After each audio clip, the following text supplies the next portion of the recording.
Isaías 56, versículo 6 diz assim: os estrangeiros que se unirem a Yahvé para adorá-lo e servi-lo, para amarem o nome do Eterno e dedicar-lhe culto, todos os que guardarem o sábado, deixando de profaná-lo, e que se apegarem à minha aliança, todos estes trarei ao meu santo monte, e lhes darei a alegria em minha. Beleza, os irmãos estão lendo aí? Se precisar, o Felipe já colocou aqui, ó. Em minha casa de oração, seus holocaustos e os demais sacrifícios serão igualmente aceitos em meu altar, porquanto a minha casa será chamada para quem?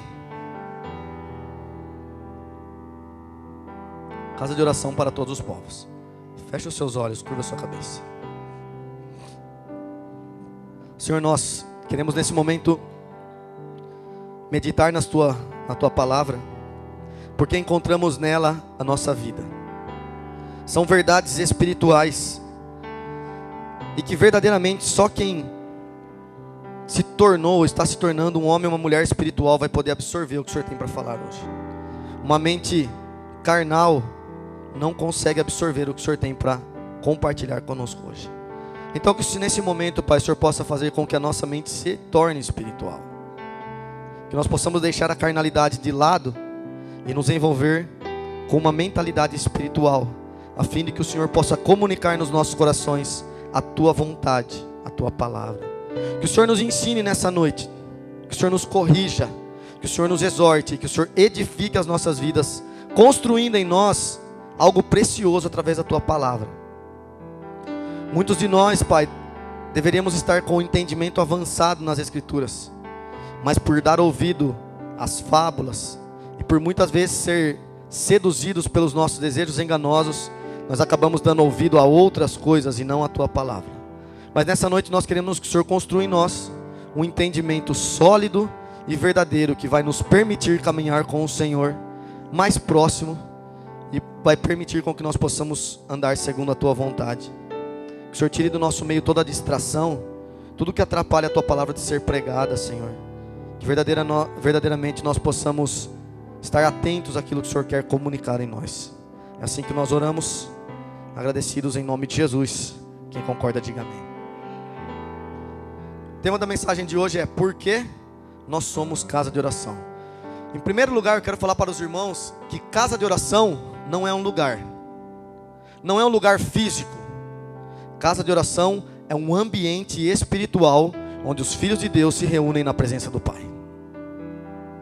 Então essas coisas que nós começamos a liberar desde o começo do culto, as orações, os louvores, quando nós começamos a conectar o nosso coração com o Senhor, não é sobre esse local que nós estamos. Olhe para mim, igreja. Não é sobre esse lugar em que nós estamos reunidos. Nós poderíamos estar reunidos aqui, poderíamos estar reunidos no meio do mato, poderíamos estar reunidos num palácio ou no meio de uma favela. O que define a casa espiritual é quando nós nos reunimos como filhos de Deus para adorar o nosso Pai. É o ambiente espiritual em que é criado. Olhe para mim, eu vou falar algo importante. Se você não ater os seus ouvidos, você não vai compreender. No livro de 1 Pedro, Pedro ensina a igreja dizendo que nós somos pedras vivas. Diga assim: eu sou uma pedra viva. E as pedras vivas, quando elas se ajuntam, Pedro ensina que nós nos tornamos casa espiritual. Então diga assim: nós somos casa espiritual. Então no momento em que as pedras vivas se reúnem, elas se tornam a casa espiritual, ou seja, o lugar onde Deus habita. Porque onde dois ou mais estiverem reunidos em meu nome, ali eu sozinho só sou uma pedra, com você eu se torno uma casa. Quando Deus te vê no seu quarto, orando em secreto, Ele está te vendo. Jesus fala que em secreto o Pai também vai te recompensar. Mas quando Ele fala, quando dois ou mais se reúnem em meu nome, Ele está querendo dizer, vocês se tornam casa espiritual, o lugar onde eu habito. Os irmãos estão entendendo? Nós vamos começar a avançar no entendimento das Escrituras em algumas coisas. Então quando nós falamos de casa de oração, irmãos, não entenda uma casa feita de tijolos e parede. Entenda uma igreja que o alicerce é Cristo, as pedras somos nós, e a cobertura que vem do alto é Deus. Vamos começar a adquirir essa mentalidade sobre casa espiritual. Então, quando nós nos reunimos nesse lugar, é o lugar onde Deus vem habitar entre nós. Porque no livro de Atos, as Escrituras ensinam que Deus não habita mais em templos feitos por mãos de homens. Você pode construir o maior palácio, como foi feito lá em São Paulo, o Templo de Salomão. Eu nunca estive presente lá, mas diz que é muito lindo o templo que o Edir Macedo fez. Mas Deus não habita naquele lugar, porque foi feito com os moldes e os padrões do templo que Salomão construiu. Deus não habita naquele lugar, porque Deus não se importa com tijolo e parede. Deus se importa comigo e com você. Nós somos as pessoas que Deus se importa. Então hoje, a habitação de Deus não é mais em tendas, tabernáculos, nem em templos.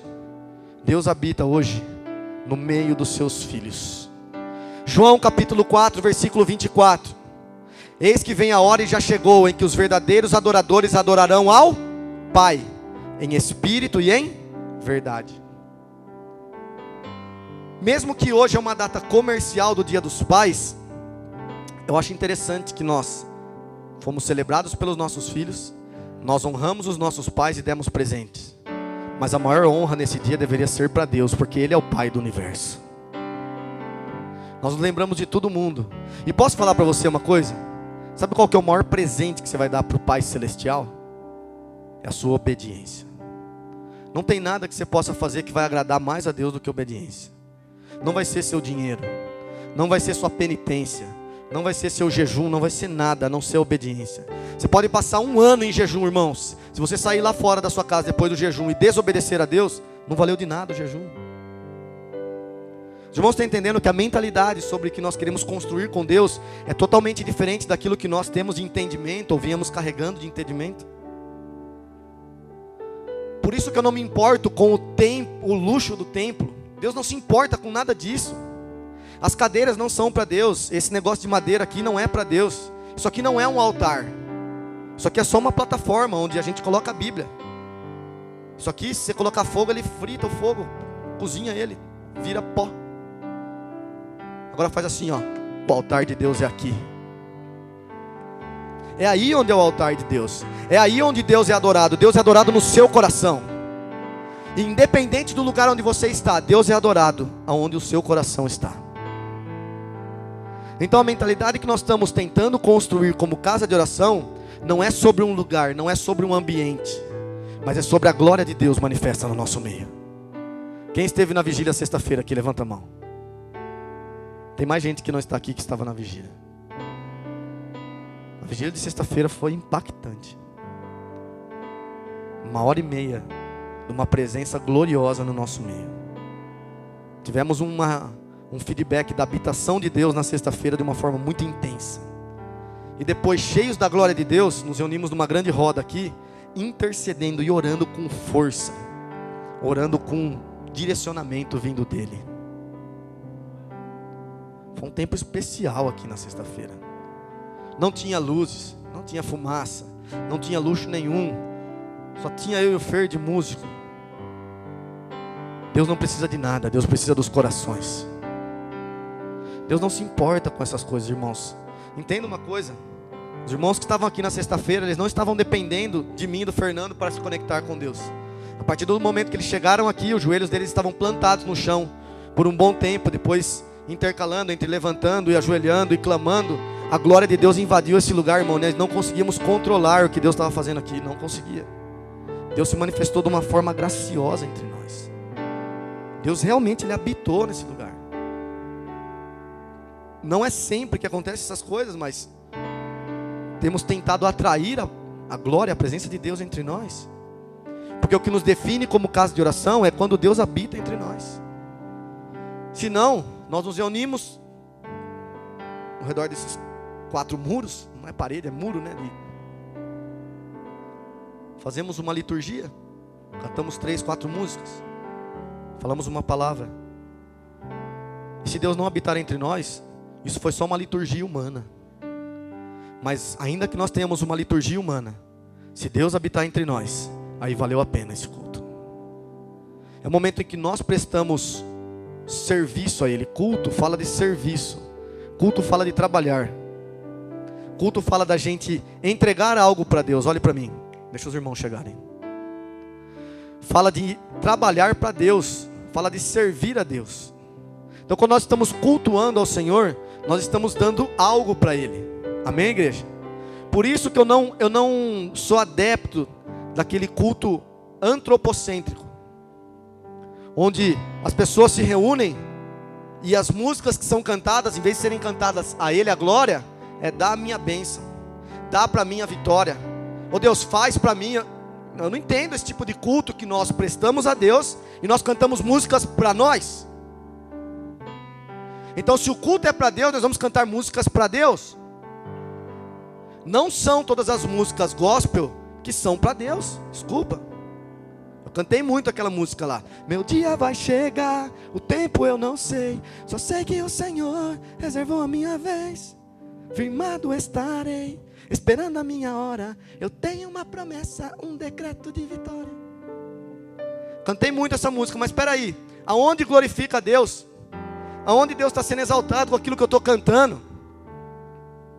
Preciso de uma bênção, não vou desistir. Os irmãos estão entendendo que quando o nosso culto é para Deus, as coisas têm que ser feitas para Ele? Diga amém.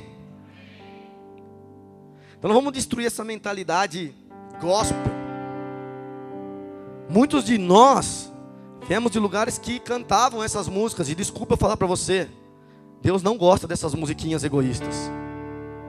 Olhe para mim, as escrituras nos ensinam que Deus não divide a glória dele com ninguém. O que é dado para Deus de glória tem que ser dado para Ele. Então não adianta reunir um culto e querer dar glórias ao homem. A minha bênção, a minha vitória, a minha conquista. E se a vitória não vier? E se a bênção não vier? E se a conquista não vier? Você vai continuar adorando a Deus? E se o seu milagre não chegar como canta? Deus continua sendo Deus, sim ou não? Então não dependa de nada nem de ninguém para dar o seu culto a Deus. Senão a casa de oração ela não se torna uma casa de oração. Nós nos tornamos num momento de reunião eclesiástica, momento de reunião de pessoas, onde Deus não está ali.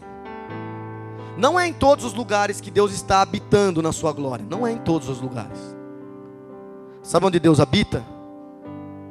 Onde tem corações sinceros, contritos e quebrantados. Não onde tem corações interesseiros, só buscando as bênçãos do Pai. Porque a mentalidade do mundo gospel aí fora é que Deus foi criado para me abençoar. E Ele tem que me abençoar porque eu estou servindo Ele. E é como se fosse uma troca, eu sirvo a Deus e Ele me abençoa. E ai se o Senhor não me abençoar.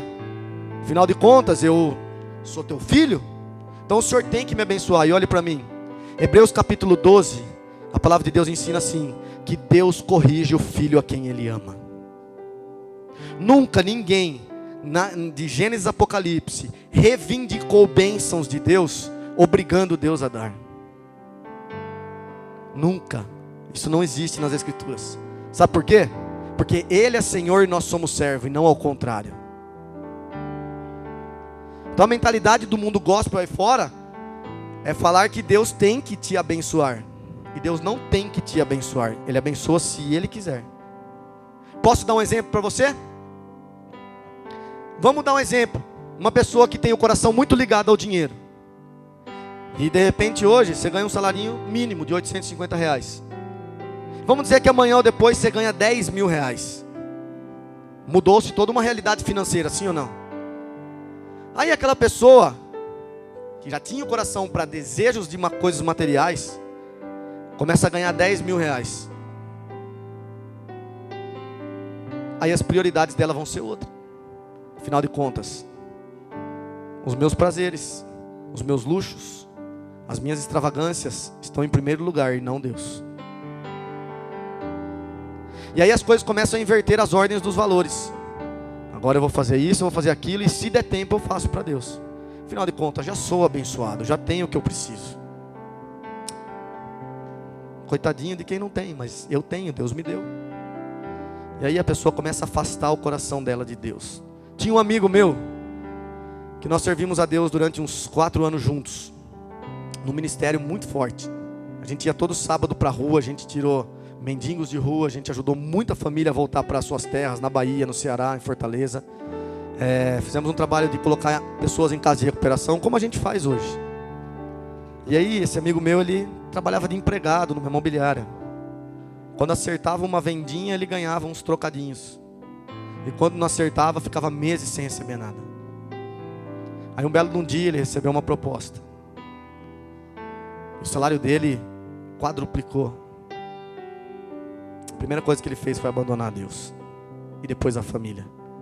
Porque aí já não interessava nem a mulher dele, que ele queria outras mulheres que eram mais bonitas e mais jovens. E o coração dele se corrompeu por causa do dinheiro.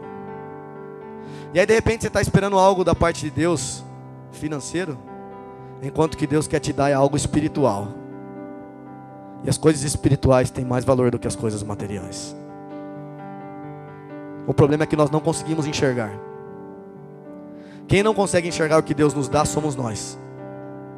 Mas Deus todos os dias tem nos dado coisas. E mesmo se Deus não nos desse nada, o que Ele fez na cruz para nós já foi o suficiente. A maior virtude, ou melhor, o maior presente que Deus poderia te dar, foi feito lá na cruz por mim e por você. É interessante que nós acostumamos com a salvação e nós já não damos tanto valor àquilo que Deus fez na cruz.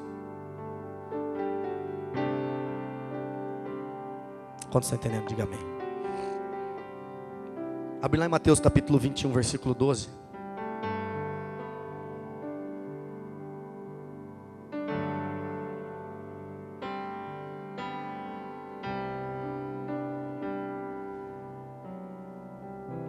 Mateus capítulo 21, versículo 12. Vamos compartilhar as escrituras.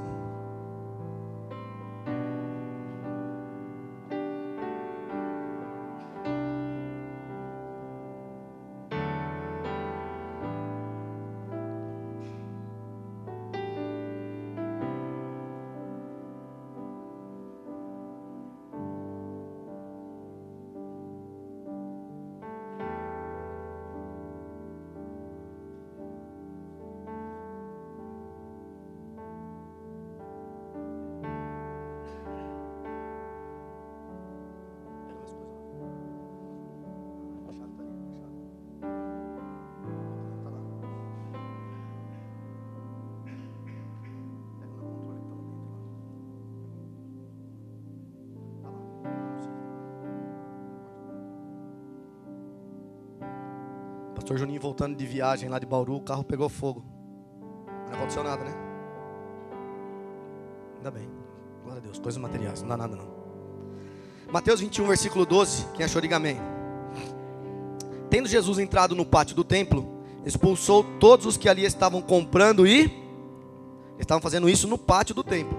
Também tombou as mesas dos cambistas, as cadeiras dos comerciantes de pombas, e repreendeu-os. Está escrito: a minha casa será chamada, e vós, ao contrário, estáis fazendo dela um covil de salteadores. Então levaram a Jesus no templo, cegos e aleijados, e ele os curou. Entretanto, quando os chefes dos sacerdotes e os escribas viram as maravilhas realizadas por Jesus, e as crianças exclamando no templo: Hosana ao filho de Davi, revoltaram-se e indignaram dele. Não ouves o que estas crianças estão proclamando? Ao que Jesus lhes respondeu: sim. E vós nunca lestes: dos lábios das crianças e dos recém-nascidos suscitaste louvor. Olhe para mim por um instante. Muitos de vocês conhecem essa passagem. Ela está escrita em Mateus, em Lucas e em João. E Marcos não relata essa passagem, sobre o momento em que Jesus entra no pátio do templo e ele expulsa os homens, olhe para mim, que estavam comprando e vendendo naquele lugar. Estavam fazendo da casa do Senhor comércio.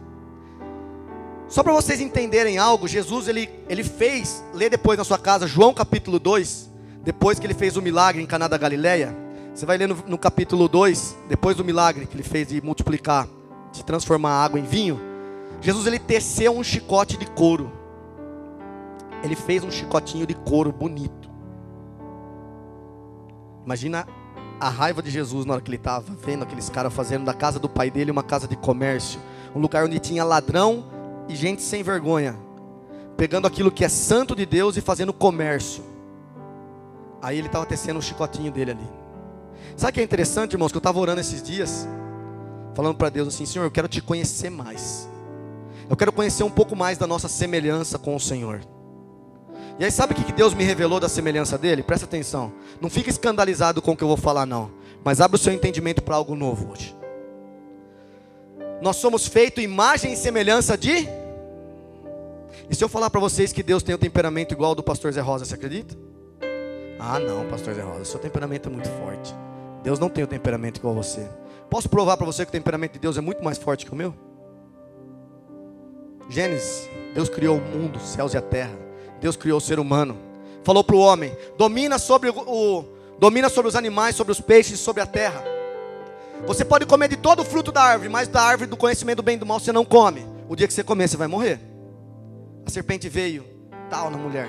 Eles foram e comeram do fruto do conhecimento do bem e do mal, sim ou não? O que Deus fez com eles? Expulsou da onde? Fora do paraíso, agora.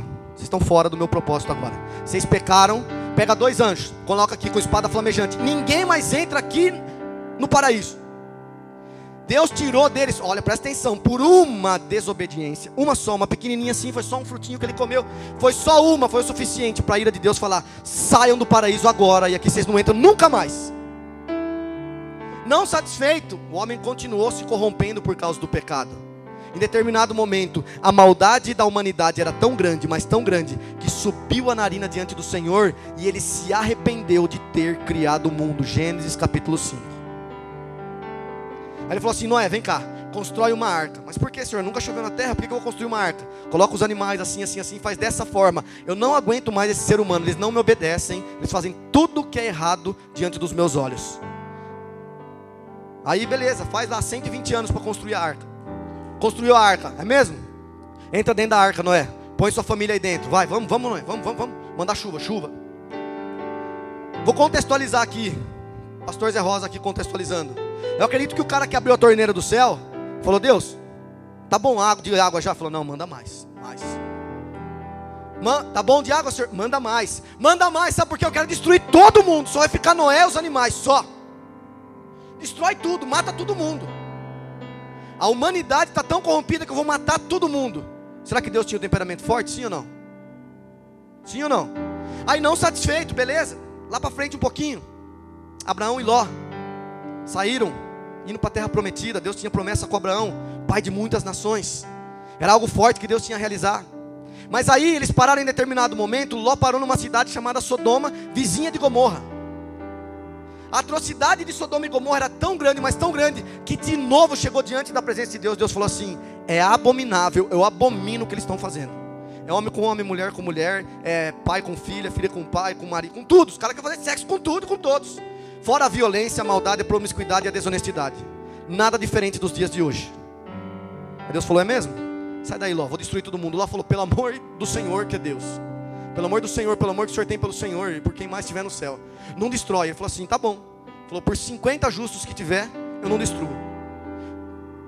Não tem 50 justos.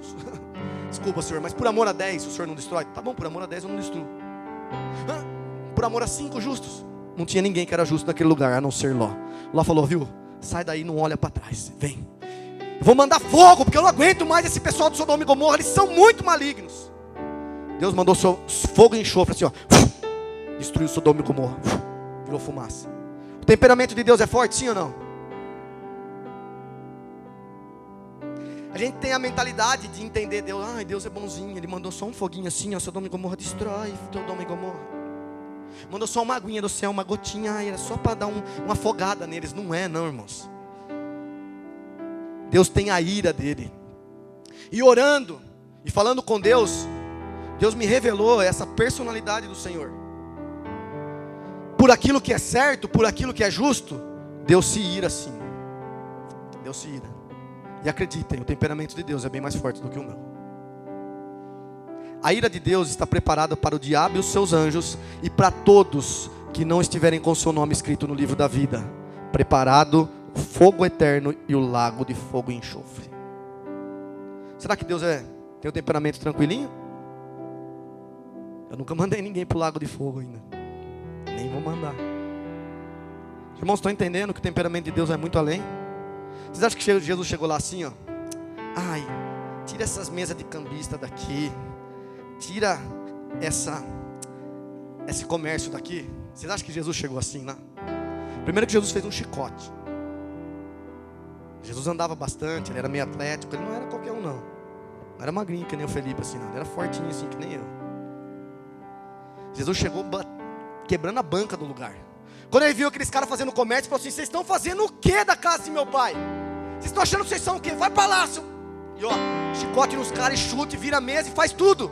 Jesus derrubou tudo lá onde estava o comércio dos caras. Derrubou pombinha que tinha vendendo, bode, carneiro. Saiu tudo correndo para lá, os caras correndo para trás. E chicote comendo no lombo dos caras, irmão. Vai lá ler João capítulo 2, vê se Jesus não deu chicotada no lombo dos caras. Vou usar essa passagem agora, fazer um chicote agora. Diz que ele meteu o pé na mesa dos cambistas assim e virou a mesa assim, ó. Devia lutar um Muay Thai, alguma coisa ali da época de Israel lá. Devia lutar Krav Maga já. Mas imagine, irmãos, o zelo que Jesus tem por aquilo que é correto. Sabe por quê? Ele falou assim: aqui não é lugar de vocês ficar fazendo comércio na casa de meu pai. Aqui é o lugar onde os filhos se reúnem para adorar ao pai. É o lugar da verdadeira habitação de Deus, onde os filhos se reúnem. Mas é esse lugar que eles escolheram, porque se fosse em outro lugar, Deus estaria habitando onde eles estão. Então não façam do lugar onde é chamada a casa de meu pai um comércio, por favor. Por isso, irmãos, que eu não deixo vender nem trufa aqui na igreja. Minha irmã vai falar: pastor, vende trufa para mim. Não vendo, irmã. Vende lá fora, na sua casa, não, se quiser aqui não. Não fazemos da casa do Senhor comércio. Nada, irmãos. Os custos de uma refeição a gente paga. Só os custos de uma refeição. Nada além disso. Não deixe ninguém vir aqui de fora pregar, trazer CD, DVD. O que Deus deu de graça para os caras falam CD para ganhar dinheiro. Eu fico revoltado com isso. Revoltado. Eu preciso sustentar minha família, é mesmo? Vai carpinar um terreno ali, ó, pega a enxada. Vai lá, ó, pintar com ralado, vai lá trabalhar na Top Store. Vai ajudar o Lunes Filmes, carregando fio, carregando os negócios lá, câmera. Ajuda lá o Salles, lá na obra, lá. Quer ganhar dinheiro, vai trabalhar. Desculpa falar aqui agora, para mim é tudo vagabundo. Os caras querem viver de CDzinho, de musiquinha gospel, irmão. Que é isso? Eu não aceito. Os caras vêm falar para mim: Zé Rosa, posso ir lá pregar? Não, não vai. Tem muitos pregadores que vêm pregar aqui. Eu falo assim: o que você vai comunicar para a igreja lá onde nós estamos, lá não serve. A sua palavra para mim não serve. Eu falo na cara dos pregadores. E as musiquinhas que os caras vêm cantar aqui, eu falo: irmão, desculpa, essas musiquinhas para nós nem Deus não gosta. Deixa eu falar. Eu falo na cara, irmão, sabe por quê? Eu não tenho compromisso com homens, meu compromisso primeiro é com Deus. Entendeu, irmãos? Nós privamos pela verdade. Aqui não é casa de comércio, aqui não é nada, irmãos. Aqui é casa de oração.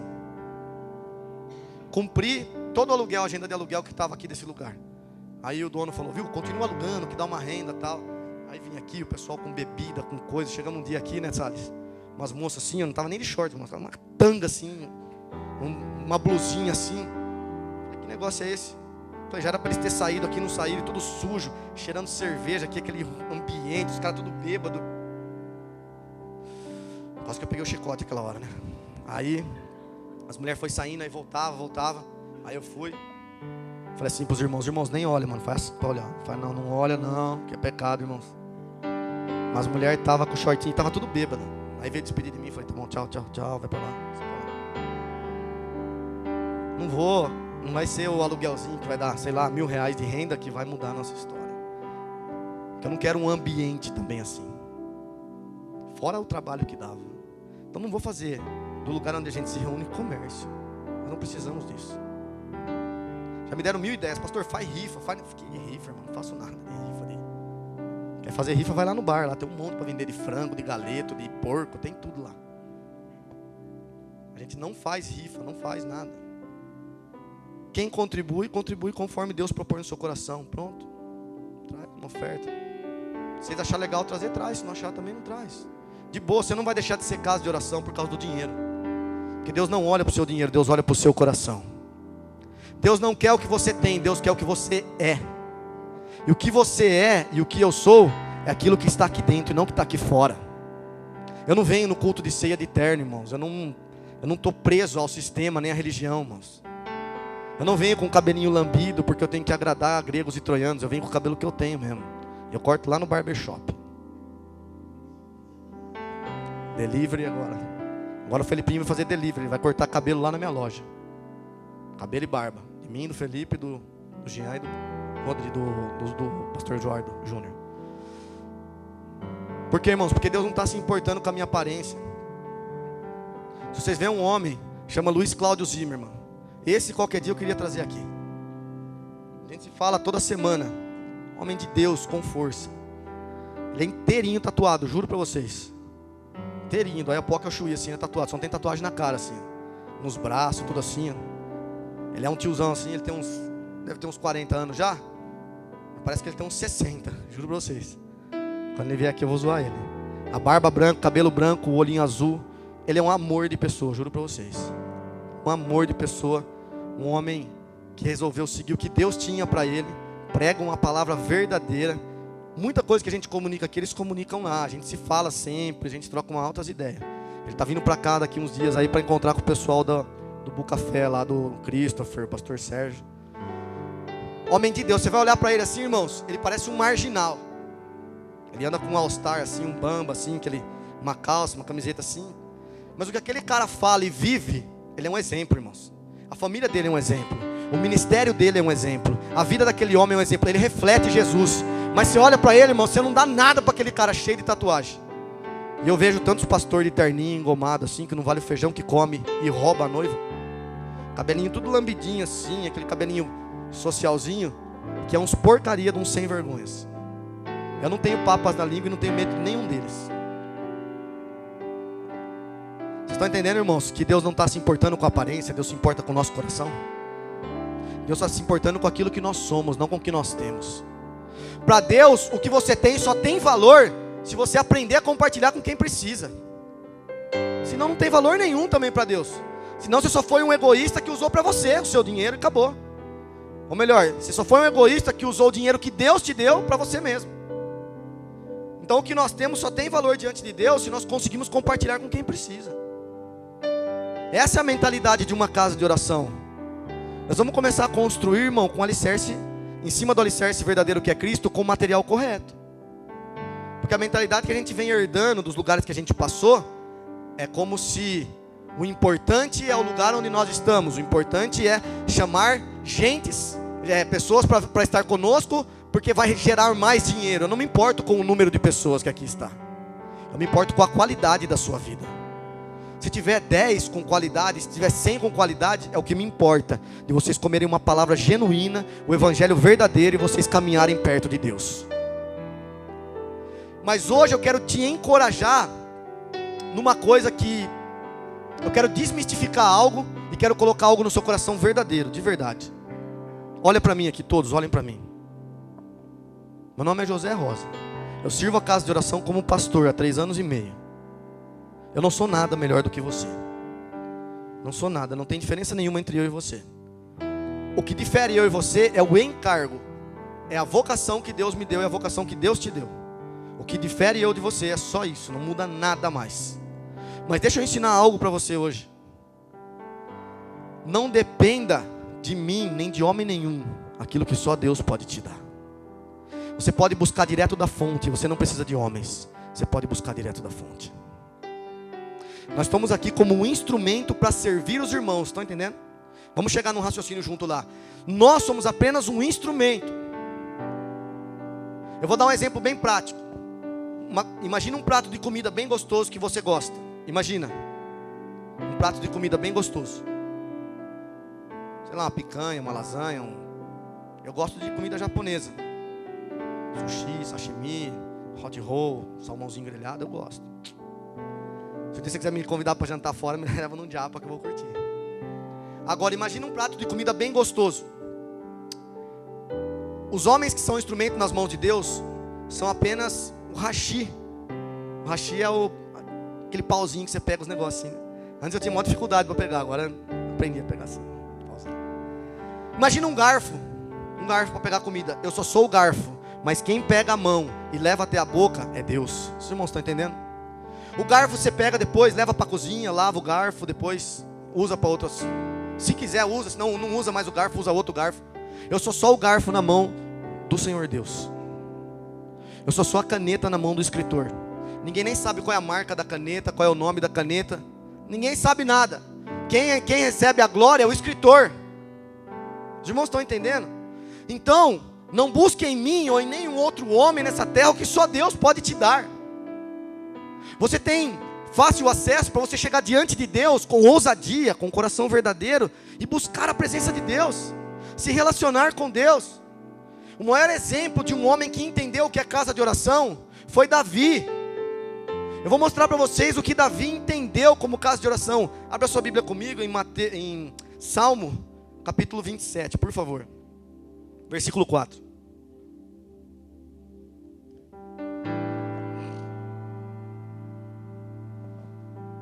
Quantos estão entendendo? Diga amém.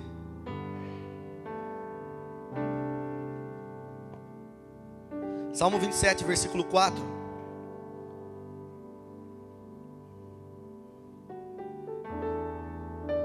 Davi revela assim, dizendo: uma coisa eu pedi ao Senhor, e é o que eu procuro, que eu possa viver na casa do Senhor todos os dias da minha vida, para contemplar a bondade do Senhor e buscar orientação no seu templo. O que Davi compreendeu, irmãos? Que toda a dependência dele como rei, como um pai, como um servo de Deus, como alguém que tinha um propósito a ser cumprido da parte do Senhor, a única coisa que ele deveria fazer é estar na presença de Deus todos os dias da vida dele. E sabe qual que é a dificuldade da igreja do século 21? Quando, muito, todavia, entretanto, talvez, de vez em quando, as pessoas se conectam com Deus no domingo à noite. E é o único momento em que muitas pessoas estão na presença de Deus. O restante da semana, muitos nem lembram de Deus. Eu não quero que você levante a mão, até para não constranger alguns e não fazer outros mentir. Mas de verdade, quantos têm uma vida de oração todos os dias na presença de Deus, falando com Ele? Eu falo de colocar o joelho e falar com Deus. Os irmãos estão entendendo? Nós temos que cultivar uma vida de oração. Ou você só fala com Deus quando você precisa de algo dele? Deus, agora eu estou no sufoco, agora eu estou na prova, agora deu um problema aqui. Então o Senhor tem que interferir, então eu oro em nome de Jesus, faço um Shazam aqui, vamos fazer uma barganha, né? Me envia superpoderes agora que eu tenho que ter isso agora. Agora deu problema aqui, Senhor. O Senhor tem que interferir. Interfira na minha causa, aqui, ó, julga a minha situação. Ou a oração que nós fazemos é só esta oração egoísta de pedir algo para Deus. Deus espera de você muito mais do que você pedir algo para Ele, irmãos. Quem fica, presta atenção, em Mateus capítulo 6, ele fala, diz assim, ó: buscar em primeiro lugar o reino de Deus, ponto, olhe para mim. Nos versículos anteriores, ele fala assim, quem fica preocupado com coisas, são os pagãos. Quem são os pagãos? Diga assim, quem não conhece a Deus. Então se você conhece a Deus, não fica preocupado que você vai comer, beber ou vestir amanhã. Busca em primeiro lugar a presença de Deus. Busca estar no centro da vontade de Deus, e Ele cuida de você. É muito simples, irmãos, é muito simples. O problema é que nós invertemos as ordens. Nós buscamos as coisas e pedimos assim, Senhor, acompanha nós aqui. Entende? Se der, o Senhor faz uma companhia aqui, mas vamos, não quer buscar as coisas aqui, ó. Não precisa do dinheiro, não precisa do carro, não precisa das coisas aqui, Senhor. Aí se der um tempinho, você acompanha nós aqui na pegada, tamo junto, parceiro. O problema é esse, que a igreja hoje, ela inverte valores. Uma igreja mundana e egoísta. Por que mundana, pastor? Porque hoje, quando nós falamos em servir a Deus e sermos casa de oração, nós estamos falando de pessoas honestas, de pessoas verdadeiras, de pessoas que estão envolvidas com o que Deus está fazendo de verdade. Olhe para mim, não se ofenda com o que eu vou falar agora, mas eu preciso falar. Quando nós falamos, irmãos, sobre viver uma vida na presença de Deus, quando nós falamos de estar cheios da presença de Deus, nós falamos de uma vida honesta. Uma pessoa que vive com Deus, ela paga as contas em dia.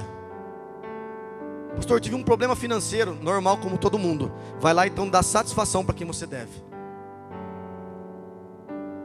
Não fica manchando o evangelho, nem manchando o nome de Jesus, porque você deve na praça. Porque tem pessoa que tem o dinheiro na mão, em vez de ir lá pagar as contas, vai e gasta e fala, depois eu pago. Vocês acham que isso é certo? Deus está vendo isso também. Aí nós falamos de estar cheios da presença de Deus e de viver uma vida com Deus. E todos os dias, tem alguma criança aqui? Até as meninas que estão aqui vê mais isso daí na escola do que os adultos.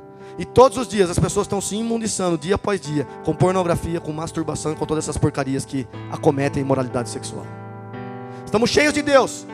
Estamos buscando estar no centro da vontade de Deus. Então vamos dizer não para essas coisas, porque isso mancha o templo do Espírito Santo, que é a sua vida. Diga misericórdia. Misericórdia, Senhor. E aí nós falamos sobre ter uma vida com Deus, estar cheios da presença de Deus. Somos casa de oração, habitação do Altíssimo. A esposa não se submete ao marido, é rebelde com o marido, afronta o marido.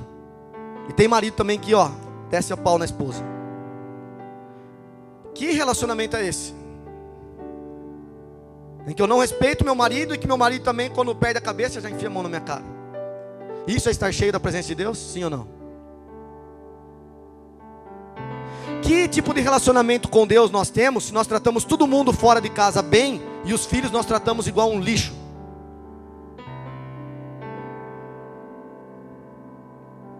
Eu vejo as pessoas fazendo declaração de carinho e amor nas redes sociais.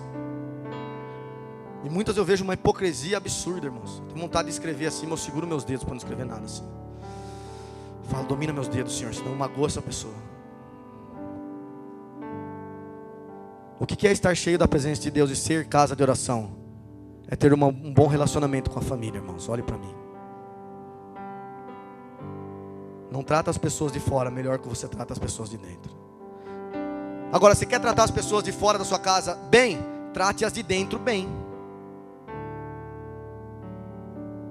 Estamos cheios da presença de Deus. Que presença é essa de Deus que você tem? Que te leva a uma vida de desonestidade, uma vida de imoralidade e uma vida de hipocrisia. Você quer ver de verdade?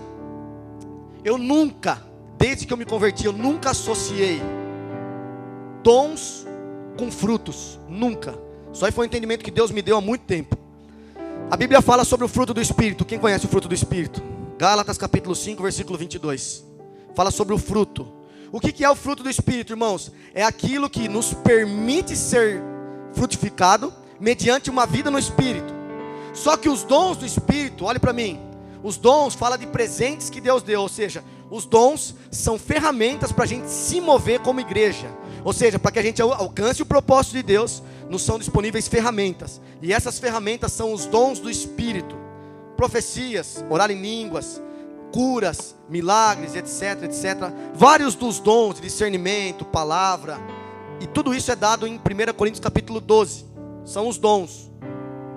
Também falamos dos dons ministeriais. Dom de ser apóstolo, profeta, evangelista, mestre e pastor. Falamos de dons. Mas nunca confunda dons com frutos. Por que você está falando isso, pastor? Porque para mim, se uma pessoa ficar aqui orando em línguas, jejuar a semana inteira, se a pessoa rodopiar, cair no chão, levantar, fazer um monte de coisa, falar profecia aqui, irmãos, isso daí para mim não define se ela está com Deus ou não. O que define para mim se ela está com Deus ou não é se ela respeita o cônjuge, se ela paga as contas em dia, se ela tem caráter e vive uma vida de santidade. E isso é fruto do Espírito. Então a pessoa não me impressiona pelas belas palavras de eloquência, por uma profecia, até por uma cura. Sabe por que não me impressiona uma cura? Eu vou contar essa história, eu já contei aqui, mas muitos de vocês não ouviram, olhe para mim. Tinha um homem lá em Goiânia, ele era um pastor muito conhecido na década de 80. Quem contou isso para mim foi um pastor que deu meus primeiros passos, que me ensinou os primeiros passos com Jesus. E esse homem ele era muito usado por Deus. Quem conhece o R.R. Soares lá, o Romildo Ribeiro Soares? Ele era igualzinho o R.R. Soares. Aparecia na televisão lá em Goiânia, na região, de Anápolis. Muitas pessoas conheciam ele. Ele era muito conhecido por orar por cura e libertação. E aí um certo dia esse homem caiu em adultério. E aí ficou notório para todos que aquele homem tinha tido um caso com a sua secretária, a mulher que fazia as agendas de pregação dele. E depois que esse homem caiu, todos apedrejaram ele. Não teve um homem de Deus para ir lá e dar a mão, ajudar ele a levantar, se reposicionar de novo. Afinal de contas, todos erram. Mas não teve nenhum homem de Deus para chegar lá e dar a mão. Todo mundo apedrejou aquele homem. Olhe para mim. Em certo dia, aquele homem estava num bar, bebendo com seus amigos.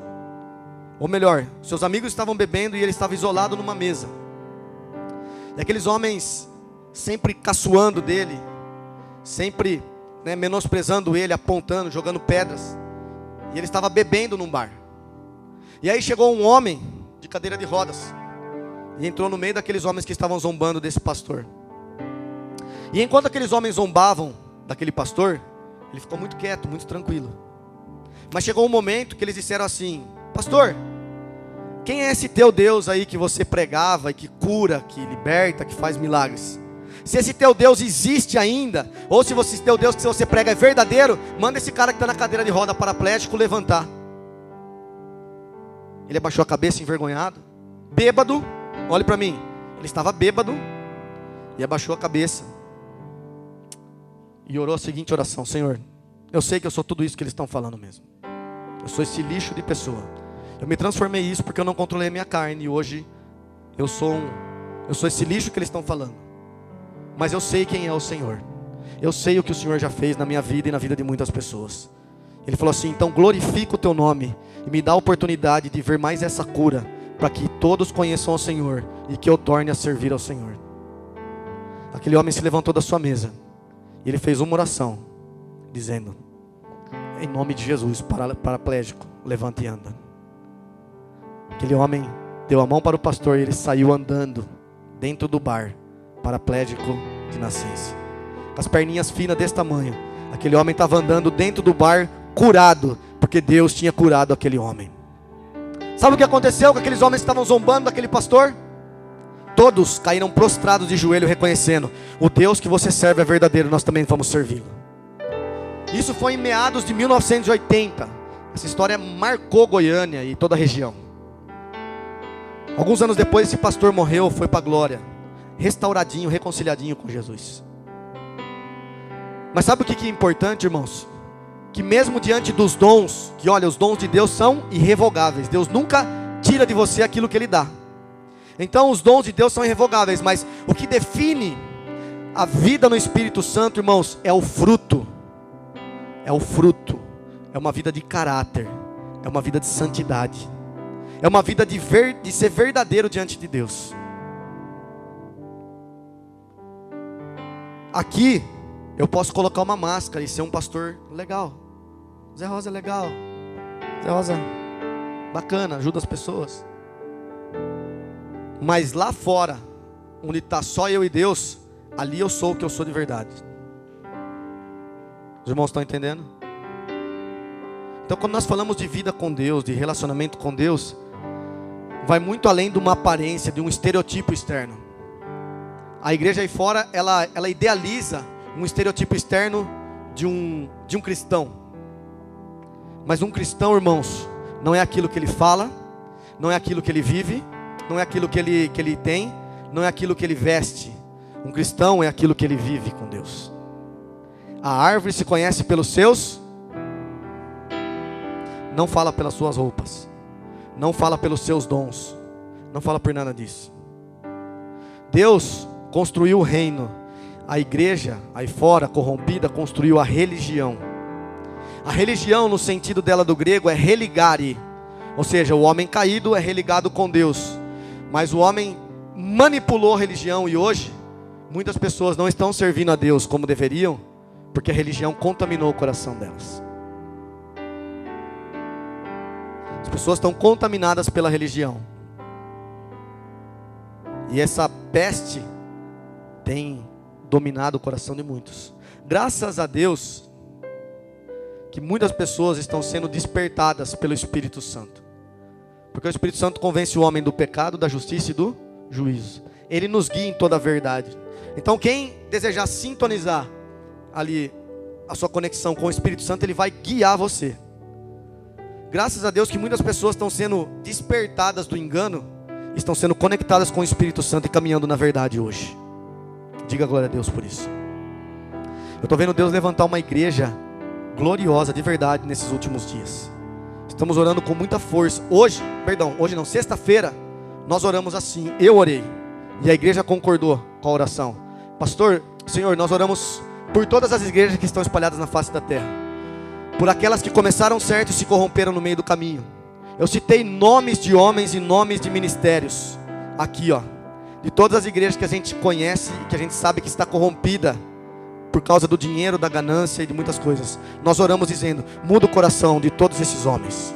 Muda a vida deles, muda o caráter deles. E que as pessoas que estão ali de bom coração também sejam alcançadas pelo evangelho verdadeiro. E também se aproximem mais da presença do Senhor. Orei citando nomes de homens que eu não preciso falar aqui. Senhor, visita fulano de tal, ciclano. Todas as igrejas que você sabe que tem um pastor corrupto, esses televangelistas, nós oramos intercedendo. Nós não criticamos eles, nós oramos dizendo: Pai, por favor, visita o coração desses homens nessa noite. Transforma a vida e o caráter deles. Faz eles voltarem às raízes da onde eles vieram, Pai. Nós amamos eles. Eu não odeio esses homens, eu amo eles. Eu odeio o diabo. Mas todo homem, semelhança e imagem de Deus, eu amo. Porque esse é o compromisso da igreja, é amar. Seja quem for. Nós não devemos amar somente aqueles que são aparentemente corretos ou perfeitos. Nós temos que amar todo mundo, irmão. Então se você só me ama quando eu sou bonzinho com você, então você está sendo hipócrita comigo. Você tem que me amar quando eu erro, quando eu falho. E eu também te amar quando você erra e quando você falha. Isso é amor verdadeiro. Sabe como que eu vejo um homem santo, uma mulher santa? Olhe para mim, igreja, eu estou acabando daqui a pouco. Sabe como que eu vejo um homem santo, uma mulher santa? Não é uma pessoa que nunca errou. Não é uma pessoa que nunca falhou. Não é uma pessoa perfeitinha. Um homem de Deus e uma mulher de Deus que é santo e santa é aquele que quando ele tropeçar no pecado e cair no lamaçal do pecado, ele vai correr se lavar no sangue do Cordeiro para se tornar limpo de novo. Essa é a definição de um verdadeiro homem de Deus. 1 João capítulo 1, versículo 9. Se vocês confessarem os vossos pecados, Ele é fiel e justo para perdoar os pecados e purificar vocês de toda a imundície. Então ele fala: se vocês confessarem o pecado, Ele vai perdoar e vai limpar vocês. É isso que João está ensinando para a igreja. Ele não está falando assim, viu? Vocês serão perfeitos e nunca terão pecados. Vocês serão os homens mais perfeitos do mundo. Nós caminhamos mediante algo nos proposto como uma perfeição, mas nós não chegamos nela. Jesus fala assim: sede perfeitos como perfeito é o vosso Pai Celestial. Ele está querendo dizer para nós assim: caminhe na perfeição. Se vocês vão atingir ela é outra coisa, mas caminhem buscando ela. Olha para a sua vida, como você era antes de conhecer Jesus e hoje que você está na presença de Jesus. Você não é muito melhor do que você era, sim ou não? Sim ou não? Amém, irmãos? Fala que sim, senão vamos me preocupar aqui. Senão vou pregar Jesus de novo, vou mudar a mensagem, vou pregar Jesus de novo. Quem quer aceitar Jesus como Senhor aqui?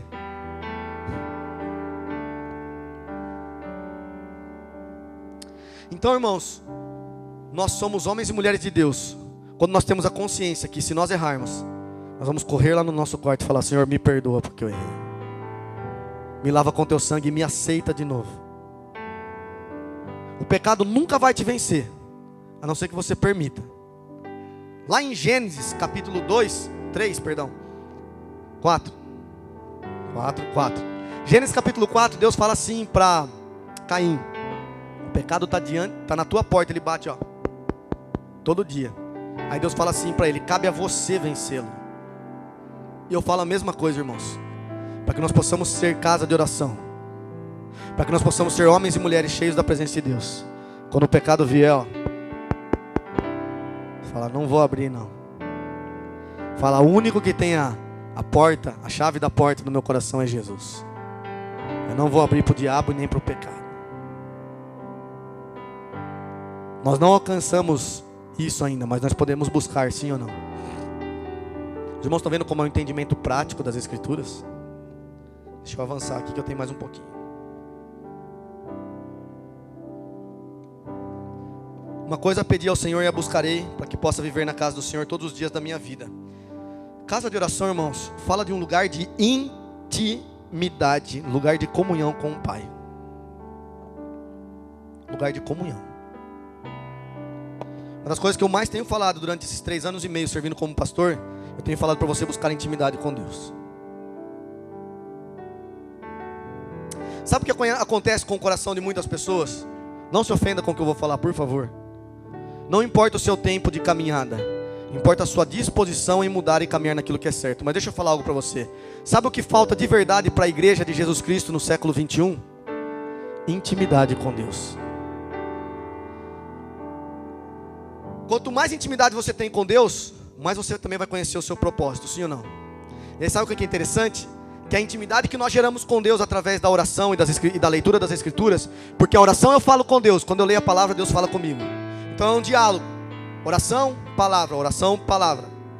Então quanto mais eu me relaciono com Deus na oração e na palavra, mais Deus vai falar comigo. E aí vai chegar um momento que ele vai falar assim, ó, viu, vamos bater um papo ali, vamos bater umas ideias legais. Você está me conhecendo, estou vendo que você está avançando no entendimento de quem eu sou. Mas chega uma hora aqui agora, meu querido, que você tem que entrar adentro daquela grande comissão. Tem uma grande comissão que eu falei, faz uma leiturinha lá em Mateus 28 lá, que você vai encontrar o que eu falei para vocês. Ide por todo mundo, fazer discípulos de todas as nações. Olhe para mim. Quando nós falamos de discípulo, nós falamos de pessoas parecidas com Jesus. Então não é o meu discípulo parecido comigo. Deus me livre de alguém parecer comigo. Em nome de Jesus, Deus que me livre desse karma. Não quero que ninguém se pareça comigo. Só se for de estética, assim, a calça do Zezé de Camargo, a botina do Chitãozinho Chororó e a camisa do Lua Santana. E o cabelo do Elvis Presley. Não quero que ninguém se pareça comigo, eu quero que vocês se pareçam com Jesus. O meu objetivo de fazer um discípulo, uma pessoa discípula, é de se parecer com Jesus. Se parecer comigo, vai fazer o quê? Cheio de falha, cheio de erro. Não parecer comigo ninguém, não. Eu estou buscando a perfeição, igual você. Eu falei, sou igual a você. Então não venha olhar para mim e colocar eu como um parâmetro de referência para você. Olha para Jesus, Ele vai ser a melhor referência. Um dia eu vou te decepcionar. Eu faço uma promessa aqui, irmãos, porque eu tenho certeza que um dia eu vou errar e vou decepcionar. Você fala, pô, achei que o pastor era da hora, não é legal, mas pisou na bola. Eu vou pisar na bola com você um dia. E qual que é a sua expectativa a meu respeito? Você tem que me amar e me perdoar. Ou você vai ser só mais um que vai virar as costas para mim e ir embora? Se um dia eu decepcionar você, você tem que fazer igual eu faço com você. Eu te suporto. Quando nós falamos de suportar, bem rapidinho, só vou voltar aqui para o texto. Quando nós falamos de suportar, irmão, nós falamos de dar suporte. E não de tolerar. Você tolera uma pessoa, tipo, puxa, que saco, né, velho? Tem que tolerar esse cara aqui, velho. Chegou de novo, fulano de tal, tem que tolerar. Quando fala de suporte, fala de suportar. Está entendendo, irmãos? Suportar é dar suporte, ajudar quem precisa. Então, como eu dou suporte para você, você também tem que dar suporte para mim. Eu sou igual a você. Então, nós falamos de criar uma dependência de Deus. Mas para que a gente possa criar essa dependência de Deus e ter direcionamento de Deus, nós precisamos ter intimidade com Ele. Olhe para mim agora, só para mim falar para vocês. Sabe por que muitas pessoas não estão se movendo no propósito? Vou jogar uma batata quente na sua mão. Porque quanto mais intimidade você tiver com Deus, mais Deus vai falar ao seu coração sobre a necessidade de amar os perdidos, de amar aqueles que não conhecem a Cristo. Quanto mais você se relacionar com Deus, mais Deus vai falar para você assim, viu? Eu abençoei a tua vida para você também abençoar os pobres, os necessitados, o órfão, a viúva. Então você está entendendo que é uma via de mão dupla? Eu falo com Deus o que Ele quer que eu faça e Ele fala para mim o que Ele quer que eu faça. É uma via de mão dupla. Eu falo com Deus, Ele fala para mim, eu falo com Deus. Então quando o teu coração não está movido a esse propósito, e olhe para mim, não é de vez em quando. De vez em quando eu vou, se eu sentir no meu coração hoje de ajudar alguém, vou ajudar o Rafa aqui, hoje eu senti, eu vou ajudar. Aí um outro dia, vamos falar que o Felipe está precisando, mas hoje eu não senti. Eu não senti, eu não vou ajudar. Então, vocês estão entendendo, irmãos, que o nosso coração é enganoso? Um dia você vai sentir, outro dia não. A responsabilidade de ajudar quem precisa, de amar os perdidos, de pregar o evangelho, não é de sentimento, é de mandamento. Deus falou, eu tenho que fazer. E sabe quem você vai ajudar? Quem Deus colocar no teu caminho. Tinha um cara que foi assaltado, a parábola do bom samaritano, os irmãos lembram. Estava lá jogado à beira do caminho, foi assaltado, ficou nu, sem roupa, espancado, quase morto. Passou o sacerdote, indo para o templo. Olhou, Veio o levita, também, indo para o templo, lá em Jerusalém. Olhou para aquele cara caído, nossa, vou sujar minha mão. Aí vem o bom samaritano. Coitado. Deixa eu levar ele aqui. Vou levar ele. Não consigo carregar você, Rafa. Vou cuidar dele. Levou para um hotel, cuidou, deu comida, curou as feridas. Quem cumpriu o propósito de Deus, irmãos? O bom samaritano. Jesus chama ele de bom samaritano. O samaritano, aquele que era inimigo dos judeus, aquele que era um povo diferente dos judeus, acreditavam em outros deuses, serviam outros deuses. Os samaritanos moravam na região de Samaria. E aí ele foi, pegou aquele homem e cuidou daquele homem. Quem agradou o coração de Deus? Diga o samaritano. Nós temos que ser igual ao samaritano. Quem eu vou ajudar? Quando eu sentir no coração? Não. Quem Jesus colocar no seu caminho. Por isso que eu falo, os irmãos colocam lá no grupo lá. Pastor, tem uma família precisando de alimento. Vamos lá. O pastor, tem uma família precisando de imóveis. Vamos lá. O pastor, tem não sei o que. Eu fico meio louco, tem hora, mas eu tento ajudar. Porque se Jesus coloca no nosso caminho, é porque nós temos condição de ajudar, sim ou não? Aí eu só tento mover o teu coração. Irmãos, graças e paz, beleza? Opa, o pastor aqui. Vamos todo mundo junto aí, se ajudar, tal. Beleza? Quem puder dar um ok aí. Aí fica assim, ó. Cri, cri, cri, cri. Aí eu seguro assim, ó. Na tela, assim, no meu WhatsApp. Falei, deixa eu ver aqui quem que leu a mensagem. Tuc. Todo mundo já leu a mensagem? Ninguém respondeu, meu Deus. Sou esperto, irmão. Aprendi a mexer no WhatsApp. Aí sabe por que o teu coração não vai ser movido ao ouvir a minha voz? Sabe por que a minha voz não vai ter uma frequência no teu coração para você se mover junto comigo? Porque você não tem intimidade com o Pai, então isso não vai ser relevante para você. Mas se você está em intimidade e conexão com o Pai, quando eu falar, irmãos, vamos ajudar uma família, a igreja inteira unânime vai fazer assim, pastor, tamo junto, conta com nós. Vamos mobiliar uma casa da Dona Zilda, todo mundo.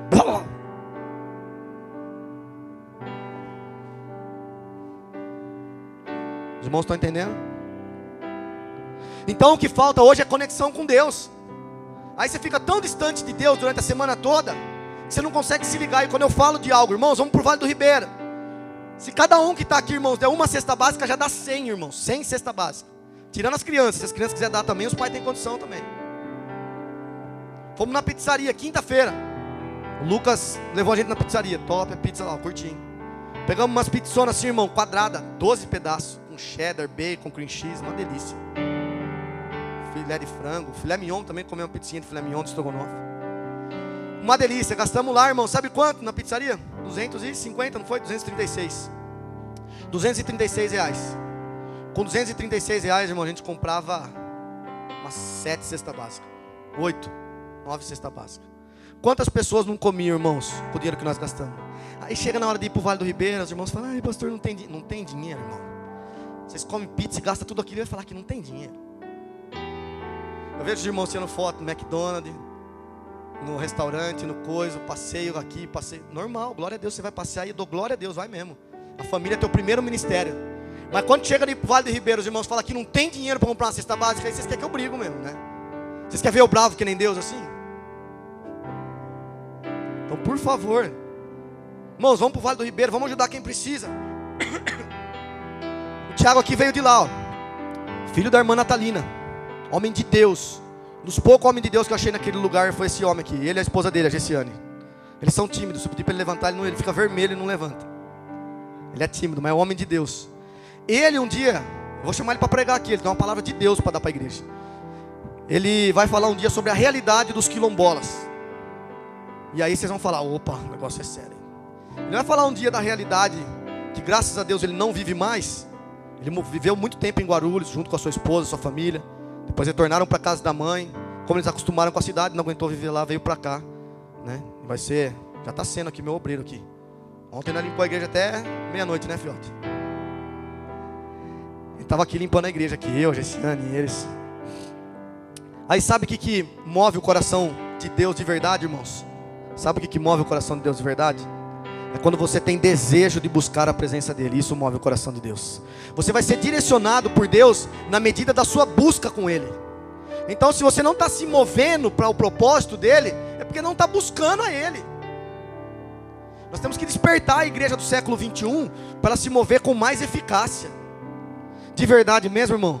Se as igrejas aí fora estivessem vivendo no mesmo contexto que nós estamos pregando hoje e começando a viver, O mundo rapidinho seria alcançado com o evangelho, não teria mais pessoas passando fome nem necessidade, e Jesus Cristo voltava bem rapidamente, porque o evangelho seria anunciado nos 4 cantos da terra.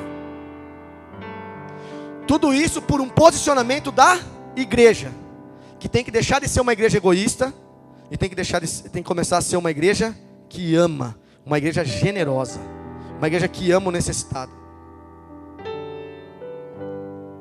Eu já recebi pouquíssimas vezes umas ofertas de irmãos. Ô pastor, queria abençoar você, está aqui, tá? Queria honrar o pastor. Não me honra. Você quer honrar, honra a Deus. Vai lá e ajuda quem precisa. Eu tenho dinheiro, graças a Deus. Eu não preciso de honra, irmão. A maior honra que você vai dar para mim é você viver em obediência a Deus. Isso é o suficiente.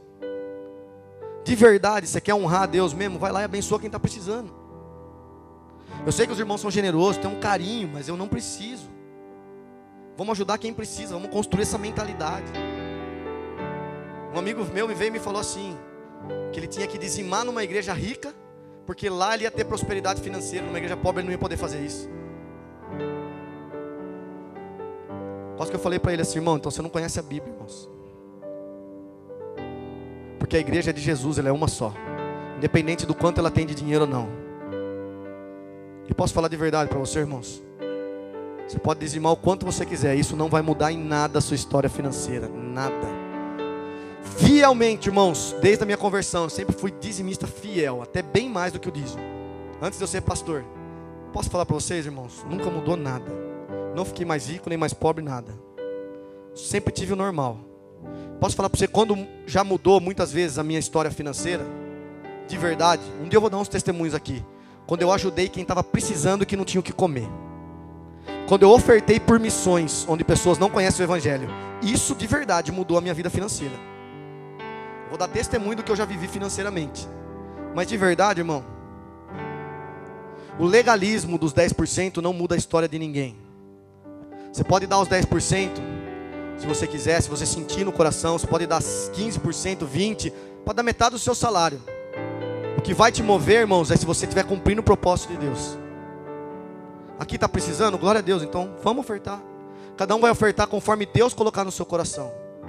Deus sabe quanto você ganha, olhe para mim. Deus sabe quanto você ganha e quanto a igreja precisa. Então nunca vou falar para você, oferta X, Y ou Z. Porque aí eu não vou fazer o papel do Espírito Santo.